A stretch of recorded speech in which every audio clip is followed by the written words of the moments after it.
the best of times will walk me through my darkest days. Why must I turn around? I ask myself. This just ain't fair, so hard to bear.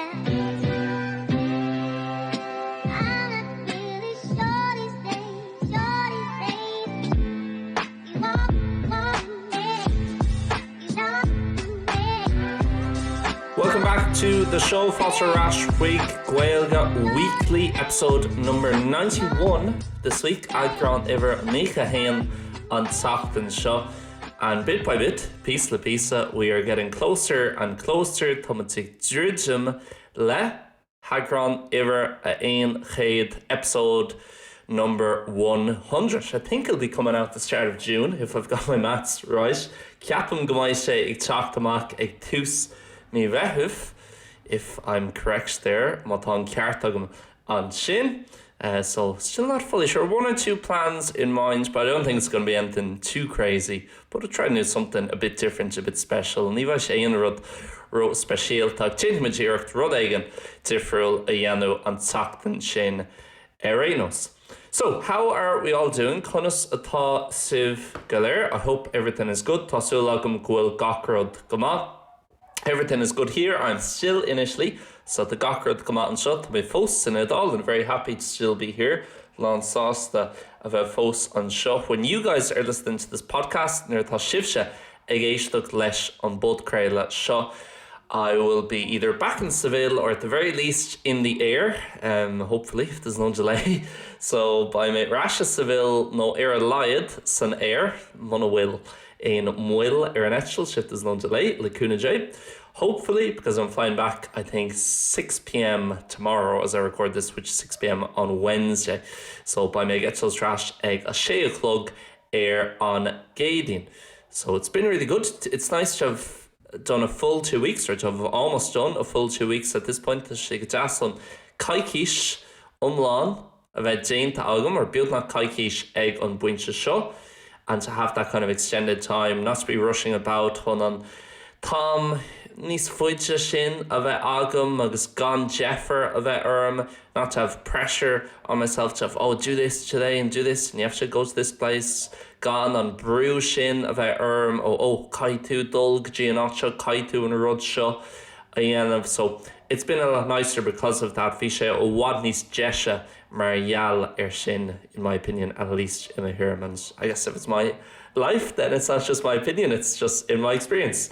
Os rud é gúna sé láirt fum féin, ní bhaineann sé le my hirm. It's not to do with my opinion, ach my hahi, my experience.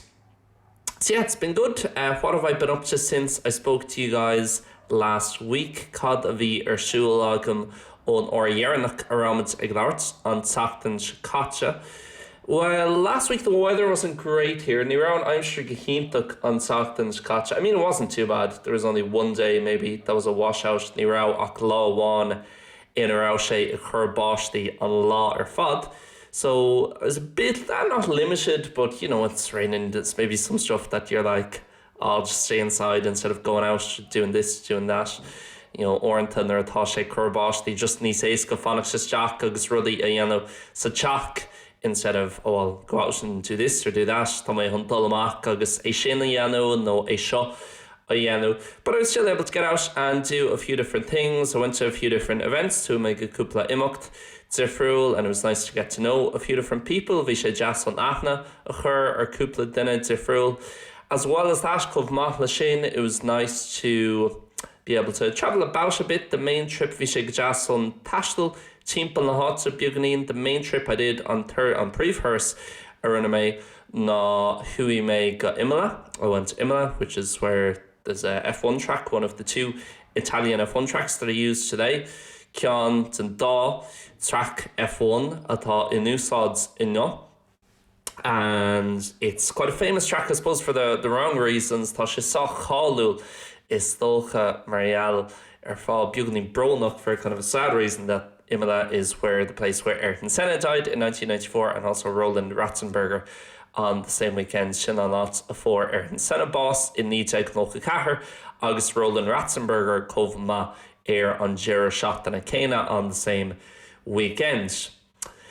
And it's only about 20 minutes from Bologna. It's so easy to get around here in Italy. Wow, the trains are unbelievable. Tá sé cóhvéasca chun taistil timp na háta tá na trainacha do chuide. I think it's a good, again, 80 or 90 kilometers from Bologna. Tá sé beidir 8 nó 9 kilometer o Bologna. Beidir Bígí ní slú, a little bit less, maybe 60 or 70 Seasca no Seachto, but it's only 20 minutes on the train, only €4 for ticket, near Ashak €50 or €50, 50 nóméid an train, €1 don Hicade, and straight out there, and I was able to walk to the circuit, and it's kind of within a public park. Tá sé tíbhaiste to Pork Pibley, no Pork Náisiúnta Stócha, kind of national park, public park, Pork Pibley.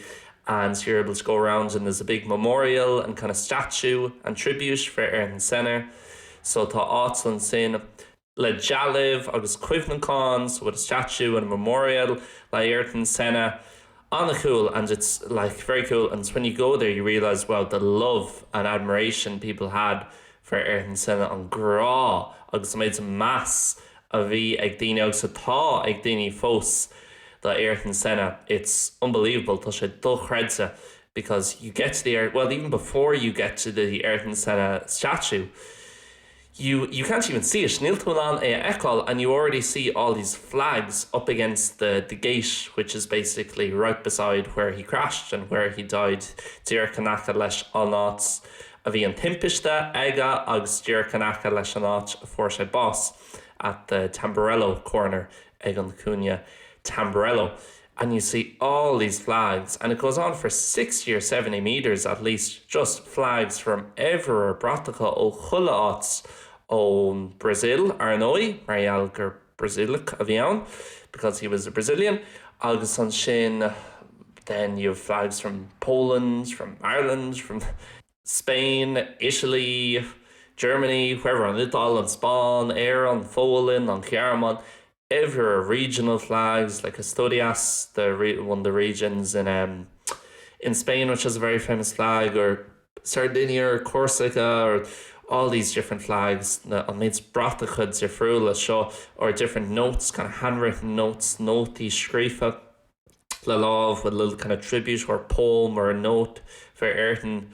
It's unbelievable. You really realize, because I'm a big Formula 1 fan, is fan an warme, so Formula Hain. Ach, I was born in the year 2000, Rugu Savlin Gaeilge na Hain, and Ayrton Senna died, as I said, Mar Louis May, for Ayrton Senna boss in Níigh no Cachar. So I never saw Senna or never watched him race on TV, near him on féchansir or on telefiche. So I suppose it's always difficult if there's someone who wasn't alive at the same time as you. Ig only tá sé dachar má tá duine aigen agus ní raibh bio ag an céanna latsa. It's tough to really have that massive kind of appreciation or love or respect for them. Tá sé dachar is tó chun tuairt deara nó chun an grá nó an mass sin a bheith agat ar an duine sin. But when you go and see something like that, and it's brilliant because it wasn't, obviously it wasn't a race day or a race weekend, or it wasn't anniversary of his death or anything like that. It wasn't just special linn lá speisialta a bhí an when I went last Friday, nor hume Aranina. So because of that, it was very quiet. I was the only one there, really. So I had the place to myself and I was able to look around. Bhí not agam domhain, agus bhí me an chuidama a hógáil. I was able to take my time, really appreciate everything and read all these different notes people had written, agus na nótaí zifriúla, seo a léamh a bhí scríofa ag gach duine. It was nice. I suppose sad as well, because you're looking across at the barrier that he went into, and the corner, for example, is different now. Tá cúine difriúil inis, because they had to make changes to it, I guess, after the accident, because it was so unsafe here. Who ahrithe a dhéanú tar éis an timpiste Marial grá sé cóh an séireach. And over the last 30 years in Formula 1, there's only been one death le trucha bliain na nús on timpiste sin since that accident. New war ach duine óháin boss. Only one person died, Jules Bianchi, sa Japan ag 2000 is Carjag Japan in 2014 in Japan. And one of the reasons, or one of the main reasons, ceann in a fána nó an príomh fástócha, is because Ayrton Senna died. He was, in a way, I guess kind of like a martyr. Bhí sé sáchasúil a martyr because it took a death of an absolute superstar. Thóg sé duine éigean cosúil le sin réalta, Tamánaigh an Scott, a top-class driver, chun bása all to die before they really made the changes that would change Formula 1 forever and make it a relatively safe sport nowadays. Bhíorthú rud éigean cosúil sin a eicáil agus an taithí sin a bhacu d'eitibh that experience as a sport mar sport agus duine éigean cosúil sin an iad san a chailú to lose them before making those changes ribh na hathraí seo or na hathraí sin a dhéanamh. So it is kind of sad being there because then there's the tribute for Roland Ratzenberger about 10 or 15 minutes a further walk away from the Senna Memorial Hartar Dé no Cuig no Maid Zeg on Cuivnaán Lai Senna on Cuivnaán Lai Roland Ratzenberger. So basically that weekend was crazy because you had two drivers die in the same weekend after there being no deaths in about 10 years before that. Ní bhór aon den a bás I Formula 1 le beidir 10 mbliana anuas nó níos mó roimhe sin, but two died on the same weekend, so Roland Ratzenberger on the Saturday, Ayrton Senna on the Sunday. And because Roland Ratzenberger wasn't as big a star, mar gheall nach raibh Roland Ratzenberger chomhpháirtíocht mar Senna agus nach raibh is tócha a anam chomhmór leanúint Senna because his name wasn't as big as Senna's name. A lot of people kind of forget about Ratzenberger and forget he died that weekend in, and a lot of Dermot Ratzenberger, and you go to the Ratzenberger tribute and there's only two little Austrian flags there and a little note, and that's it. There's nothing else for him. So it's gone nota, no gone beidir rot, Usterach and sin, agus beidir nota awan, and there's nothing else really there, and it's not even, I don't think, right beside where he died, like the Senna one is. Níl sé dúrach an acha leis an áit a fuair sé bás cosúil leis an gceann le Senna. So that was a bit sad, and I kind of made a point, not that I'm sure anyone else cared too much, but I was like, I'm not coming here just to see the Senna one, I have to go see the Ratzenberger one as well. Dúirt me an féin caithimé man tá méid dul an seo caithimé dul chun an dá cheann a eicáil, even if there's not much going on at the Ratzenberger one. Cenach bhfuil beidir mór on their siúil nó mór an rudí le feiceáil ag an gceann le Ratzenberger. So yeah, it was cool, but obviously quite sad. But then there's other stuff around. Just seeing the circuit itself is always cool. Chun an circuit é hain, Eicáil and Imola is a very famous historical track. It's not one of the kind of new ones they've added to the calendar recently. It's track Fiosrúcháin agus Shan, track is tócha bhí an féilear le, trocha no Carcha Blin anús. So it was cool to see one like that. I always prefer those old school circuits of only as farlam. The tracks sin, the tracks tócha Shanheim sin. So yeah, that was really good. I enjoyed that. Bhí sé sin intagar fad when my taithne sin and get lunch somewhere in Imola as well and make a bit of a day out of it chun loan of agam in Imola freshen agus taithne bhain sin agus áit nua Eicáil to see a new place. Fairly small town, really, probably only 10,000 people there or something, maybe a bit more, a bit like 10 míle duine, a bit beagnaí níos mó. But that was nice. Bhí sé sin go jazz. So I've written down a few different things, I suppose, things about Italy that I didn't talk about last week. Tá cúpla rud scríofa sí sagam an seo rudí nach raibh mé ag labhairt faoi an teacht an scotch, because I was speaking obviously about my trip last week as well. Tá sagam gra mé ag labhairt faoi my hearse an teacht an scotch. I suppose one of the interesting things since I live over in Seville is differences in between Italy and Spain. Differently, idir an Spáin agus an Iodáil. It's interesting because between the two countries, I'm sure a lot of people know, like you've massive similarities. Tá an cosúlach the idir an dá here. Obviously, the language is quite similar. Tá an tanga, soch, cosúil, but as well as that in general with the culture or the way people are or the style of life. You can around to listen gultser or some chuid oil and dini, akov mal sin, an stíl work tala, the lifestyle, a tag dini freshen. There's a lot of things I suppose that Spain initially have in common that the rest of Europe don't have. Talan rudi ag an Spáin agus ag an Iodáil ag an Bhurtsachu, the two of them that the rest of the countries in Europe don't have. Nach bhfuil beidir ag na tíortha eile san Europe. But there definitely are some differences at the same time. Tá tíochtaí ag an ceann, and one caveat before I go into this, caveat one riv will make labhairt faoi seo is it's important to remember I live in the south of Spain in Seville, but I'm in the north of Italy here on holidays, I guess, or on a trip. So tá mise I mo chónaí níosceart na Spáine is sa bhil ach tá mise my hearse an seo 6 lanes here on kind of holidays I dúsceart na Iodáile. And I think, let's say in Spain, there's a big difference between the north of Spain and the south of Spain. So the different ulwar or sochmor arenos, idir tushkart in Spania, agus jeshkart in Spania, and even more so initially, as a lot of people will know, if you need most in Iodáil, tá different ulwar idir tushkart na Iodáile. There's a big difference, really big difference in between the north of Italy and the south of Italy, agus jeshkart na Iodáile. So maybe it's not fair to compare, let's say, the south of Spain to the north of Italy. Beidir nach bhfuil sé fair also chun chomhpháirtíocht idir jeshkart na Spáine agus tushkart na Iodáile. But that being said, I used to live in the north of Spain and I've been about, I guess, to different places in Spain, not initially. So tá neart tastal Déanta agam agus tá neart áit na feici agam. I've seen plenty of places in Spain, both north and south. So tushkart a chomhpháirtíocht sin jeshkart. So I guess I can still say this is not too big a caveat. But the biggest thing I would say Italy is a bit more polished or a bit more developed. Don't forget, if you enjoy Gaeilge Weekly, it's just one of many things we make at Learn Irish Online. If you head over to learnirishonline.com, you'll be able to check out all the different courses we have to offer. That includes the 7-week Level Up course, which is designed to have you feeling significantly more confident in speaking, listening, writing, and reading the language inside 7 weeks. But the great thing about the courses are they're all self-paced and lifetime access as well. So if you want to do it over the course of a year, you can do it over the course of a year. If you want to be really intensive and do it inside 2 or 3 weeks, you can also do that, and you can do the course as many times as you want. Or you might be interested in becoming a Learn Irish Online member. To do that, you go to patreon.com/Learn Irish Online and sign up for a free trial today. After that, it only costs €7 a month, and you get access to shows like éisteacht, learísh, líofa, topic breakdown, loads of different exclusive podcasts and video series for members to help you hopefully just simplify Irish and make it a bit clearer in your head, different stuff in relation to grammar and also listening and comprehension and different fluent phrases you can be using.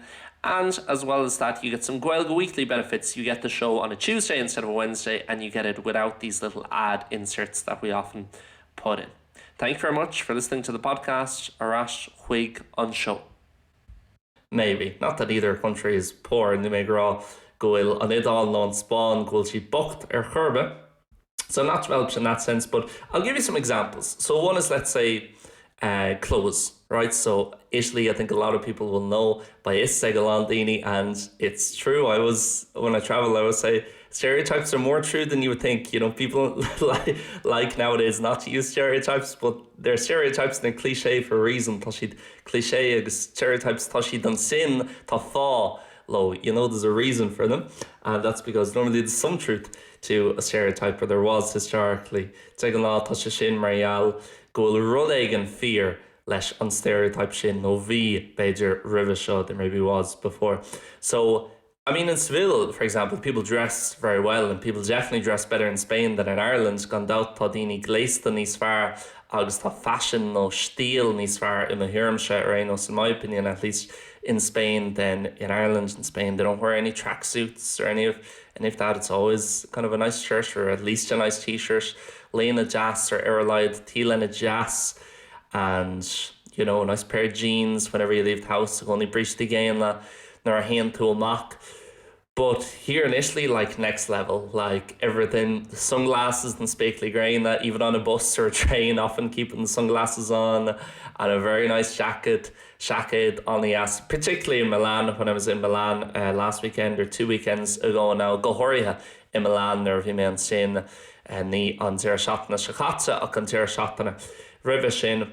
And yeah, just like one step up with a lot of these things. Another thing is, let's say, when you walk into a restaurant here, there's always a front of house, there's always someone there, and they're hiúlann tú isteach go bíoláin an seo, ag gcónaí tá duine ag an sin, ag fanachtart, kind of waiting for you, and then you tell them how many you are, tíreann tú low, oh, we're 3, we're 4, we're 5, tá turgain, tá cathairgain, tá cúgain, whatever, and then they bring you to a specific table. They don't just say, oh, you can take any of those.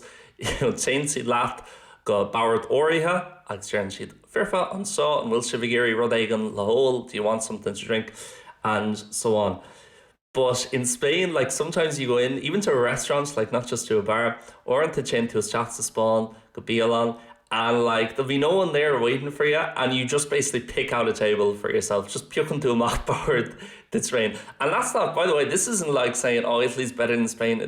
I like kind of both styles. Actually, there's something I really like about Seville, Rudéigean, a haníon gomórlam for Seville, is everything's a bit all over the shop. They're really size or fun háte sometimes, but that I really like that they put emphasis on the stuff that matters and not the kind of little formalities or little stuff that we do. I think in Ireland we've got bad for it recently. Ceapan in Éireann Thomas Scodonna le sin le déine of kind of everything has to look good and a certain image and everything has to be a bit fancy. Kai gachar the web beginning galanta agus kahi Eva jazz of air gachar, everything has to have a nice image when it's stuff that really doesn't matter. What it matters is just being nice to people and being civil to people and you know, instead of this kind of, I suppose, more, I don't know, what's the word for it, where you kind of put a lot of focus on image and how something looks, when something is maybe a bit pretentious even at times, you know, and they're already beginning moréiseach is tócho and things are a bit, yeah, it's just all about how it looks and it's not about actually just being nice to the person, taking their order and giving them good food. And even the food, it's all about, oh, you need all these different things on it and this rye bread and whatever. Anyway, story for a different podcast, Gaeilge, the Gaeilge. But yeah, in Italy it's more polished, while in Spain sometimes you have to sit down yourself and just when there's a waiter going past or frastolly, simpler, no hunger ditch, you have to shout out something to get their attention for them to come over. Caitu Rudéigean, a gluiach, unas my sheetson, ag tacht so that they'll come to you and so on. And yeah, here it works a bit more, I suppose, smoother, you know, and kind of it works a bit more in a, I guess, a more formal way. I bring sa béidir a malach biogninis formula, and it's just a small bit more polished and a small bit more, there's a certain kind of routine to everything. Tá gnáth le bíonach gachard, while in Spain, specifically in the south of Spain, go háirithe in éasca in Spáin, you could go in and most of the people who are working there are just sitting down at a table having a beer between themselves, or into this shop sa Spáin agus the díine over on sin. This is more so in a bar than in a restaurant, in fairness. Tá sé seo ní small bits, it's achtorvana, not Bígí, but there could be the 4 or 5 people who work there just sitting down having a beer. Tá chachar no cúgrach on sin ag sí síos a ggóil beor le chéile while they're working agus iad san le gobar. So yeah, like stuff like that, or even probably things here a small bit more expensive but a small bit higher quality. They're already beagnínis custody on show, kids on beagnínis order, you know, even the food, even obviously the food from the restaurants is brilliant, as it's always going to be in Italy, or no on Bia o Bígí tushi Cahintak Taisad Hanahain, you know that already. You're going to get great food from an Italian restaurant, Tatuhan Bíintak all Bígí na Dálach. But even going into a supermarket, fiúig dul shop could see Tulwarga and getting 1 or 2 pieces there, like whatever, a pack of ham or even a frozen pizza or something like that. So pack líofa, no pizza rocha, Rudéigean sa le sin, even the quality of that, even though it costs a bit more than it does in Spain, it's still really good, you know, much better than any other frozen pizza I would have had before. Wadney's far not in says pizza rota viagam rivishaw. Now I should say, be careful raw, just for clarity, I have been eating out and going to restaurants and all that. It's just one day I was in a bit of a rush, so I just got a pizza from the local supermarket for my pizza on Milan. So yeah, things a small bit more polished are done to a slight higher level, but not by much, just kind of one step up, I guess, Béidir came on these sorts of. But again, I love aspects of the Spanish side of it where it's a bit all over the place, but you still, at the end of the day, get a great service and you get great food or great whatever. People still dress nice. It's just a bit more unorganized maybe at times. But I'm sure if I was in the south of Italy, Tomaquinsa, in éasca na Dála, it would be more that kind of Seville way, the south of Spain way of doing things. So it might not be an Italian-Spanish thing, Béidir nach muinneann sé leis an Spáin agus an Iodáil. It might be more to do with the north-south in both countries. Béidir go muinneann sé níos mó leis an difriocht idir an túisceart agus an deisceart sa dá here. What else? I suppose the language has been interesting then to come here and actually be speaking Italian. I've been speaking Spanish for the last 4 years in Spain. Vi sé simul chun teacht an seo agus an Iodáilis a labhart tar éis dom a bheith I mo chónaí. Sa Spáin le ceithre bliana anuas agus ag buint úsáid just an Spáin beag nach gach or Spanish beag nach gach lá using kind of Spanish almost every day during those 4 years. You've been learning a lot and really put a big effort over the last few months to try and get to a decent level before coming here. So chuir mé a láníocht isteach le cúpla mí anuas is tócha I Molina this year, I guess, since the new year on linn nua on ábhlín to get my level up on my level a dhéanamh beaganaí sorta. And because of that, I felt relatively confident coming over that I'd be able to kind of hold my own and hold a conversation. Vi me soch money nok ag tacht an seo. Go make me an noun, chora a chuineal bio, agus go make me cearcalor, chuineal gachrad trees an Iodáilis. That'd be okay, kind of keeping everything through Italian. And I think overall I have been keeping the streets, vime. So it was good to get the practice in. Did a lot of reading practice when I was out for a coffee in the morning, or if I was maybe going for lunch once or twice by myself. Bid go on my ag dul chun lona éhil am féin. I said, well, let's just not sit here and look out the window. Let's actually read the newspaper in Italian or a book that I have in Italian. Tá mé hun an popper nuacht an a léamh trí Iodáilis nó beidir leabhar a léamhs an Iodáilis, something like that. Rud éigean mar sin. So got a lot of time reading and listening to stuff ag éisteacht le rudaí. And it's interesting because for the last few months, basically the way I practice Italian and the way I did it with Spanish as well, but specifically with Italian now, go háirithe leis an Iodáilis inis. I have 2 teachers in Seville, tá Bert Woonstry agam is Seville, and we just sit down and just chat for an hour. So it gets my speaking much better and gets my listening much better. So just being into cora, a kaint, fa or clig. So Irene, mo chuid is tócha mo chuid Iodáilise labhartha ó bhád níos fearr a chomhpháirtíocht sin bí mé an I hiiscint níos fearr. I can understand it better as well. But that being said, you would think, oh, well, all the words you'll ever need will come up then in those kind of classes because you're doing so many hours of conversation. Gach focal of Eipeasóid or gach focal Ceisteanna, every common word of Eipeasóid, tá sé chun teacht aníos, it'll come up during those lessons I ri na gceachtainna sin. But it's funny then coming here, there are some words that are really common that could have never really come up in those lessons. Ag tacht an seo thug mé faoi deara, I realised, oh, tá neart focal agus ní rá na focal sin, like ní bheadh siad riamh an gan tacht an seo. I would never have them without having kind of come here. So for example, vietato. Vietato means prohibited. I think that's not a common word, but every time you're somewhere, if you're at a train station, it says vietato to whatever, to cross the lines or to walk on the lines. Or if you're in a bus, vietato to smoke, ní féidir leat tobacco chahu. You can't smoke here. So that kind of prohibited. You can't do this, you can't do this, you can't do this. Ní féidir leat is seo, ní féidir leat sa Gaeilge ag an cusk, for example, cusk air, whatever. There's a ban on whatever when you see Irish signage telling you not to do something or tá choratha Gaeilge ag rá leat gan rud éigean a dhéanamh. Or even prego. I named the podcast Prego last week, so I was hearing it all the time. It was in my head. Bhí mé clustal prego an táim ar fad agus fós táim because they use prego for everything, for please, for you're welcome, for like you go first, you go ahead. Úsáids the prego like colourad le le the hell ní gur mad ach faltarót agus like toscar dús and like that agus mar sinnte. So stuff like that, it was interesting that if I hadn't come here, small stuff like that I would have never, or even just ordering a coffee or ordering how it might not be directly translated from Spanish. Beidir who will say dir cosú leis an Spanish, and they actually always ask you, do you want a water with your coffee, and will iscoets beidir le a coffee in the rud éigean mar sin or something like that. Or maybe, for example, here initially in my experience, you always go up to the bar to pay for your meal at the end, or up to the till to pay for your meal. Go only taint to chuig an till no chuig an bar chun íoc as the bhéile to pay for your meal after you've ate in a restaurant thrice that go leis go rud éigeanna ithe in Milan.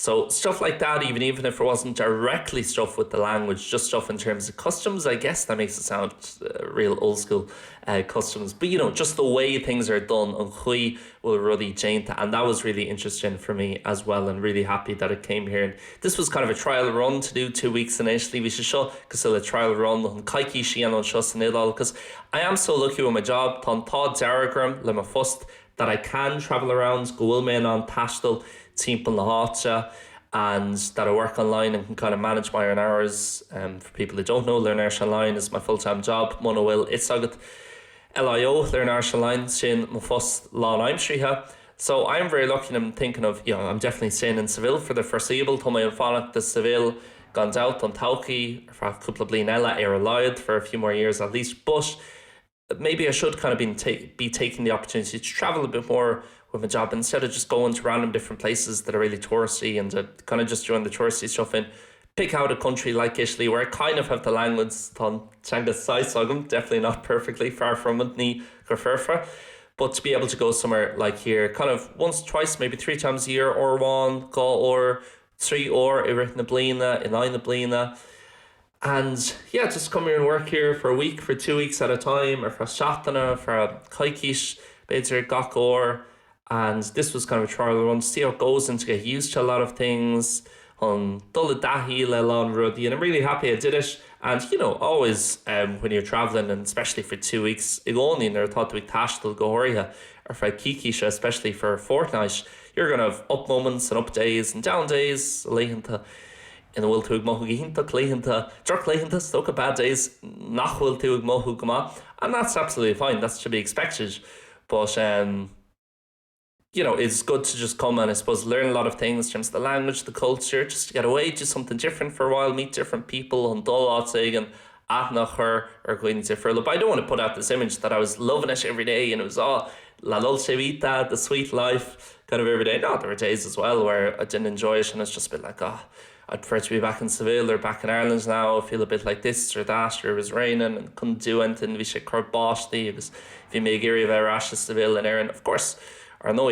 I've realised because I was putting up kind of something on my personal social media while I was here. If you make her, so I gach law at the end of every day. I was putting up kind of a few highlights of my day and stuff that I did. And I was looking back through the stories earlier over the last 2 weeks. If you make fécinn here and a scale to the gach the news, I was like, this looks like I've had the best 2 weeks ever. Tá chumir still grow on caiicí feabhas, but it's like it wasn't the best fortnight ever. It's good. I really enjoyed it. But that was it. It wasn't like unbelievable. There were plenty of days where I wasn't feeling that good, but maybe my Instagram story looks great. We couple of law agus ní rauming mohu rawa ach beidir grow on scale or Instagram gehintak. So it's funny how kind of that works. But it was really good, and look forward to hopefully coming back again later on in the year, maybe somewhere else initially. Beidir átagan Ellis in Iodáil, maybe somewhere down south, because I've heard that can be quite an experience. Beidir átagan Suggestkart, mar hula me culture shin. Yeah, because tahi gcomhpháirtíocht friúil, and it's like a different world, because dhaoine. So yeah, we'll see. But really happy I came, and looking forward to getting back to Seville tomorrow on Sásta. Go is stocha gur hánig main seo ach ag an céanna Sásta chun bheith ag dul arás go Seville omorc, because I still love Seville, and that's I suppose my home for the time being. Sin náts. I will make a choní agus an náts will make fannacht fanish for now, at least Erlide. So yeah, that's it. I think I managed to get to a few more points and talk about a few more things on the Ní Simplí and the full versions. Feel free to check those out if you want and test yourself. Why not? If you're able to understand most of this, you'll be able to understand a good bit of the Ní Simplí version. Mas rud é grá tú ná na chuid smóid a seo a hiiscint, seans má go mbeidh sibh an a chuid smóid in Ní Simplí a hiiscint. I really speak Irish at the same pace now, and it's just I don't say as much stuff in English. Ní bhíonn mé ag láirts an méid céin am tócha I mBéarla. But feel free to check that out if you want. But that's it for this week. Sinead, don ceachtain seo. Guys, a big thank you as always for listening. Míle buíochas Mars go nach as a bheith éisteacht, and we'll be back next week as always with 3 new versions of the podcast. By Rash on Tachtan Shogun, Mars go nach le 3 leagan nua gen Fult Creila. Thank you very much. Gurmíle mágaibh, goodbye, and God bless, slán agus bannacht.